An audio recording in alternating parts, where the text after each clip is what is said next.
વલસાડ શહેરમાં હવે વિદ્યાર્થીઓ ગુંડાગીરી પર ઉતર્યા। શાળા છૂટ્યા બાદ મારામારી કરતાનો વિડીયો સોશિયલ મીડિયામાં વાયરલ થયો।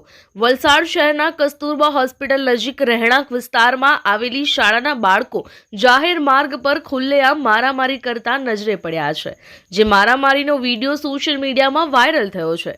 એક તરફ માતા પિતા વિદ્યાર્થીઓને સારું શિક્ષણ આપવા માટે સ્કૂલે મોકલે છે, ત્યાં વિદ્યાર્થીઓ હવે ગુંડાગર્દીના માર્ગે જઈ રહ્યા છે।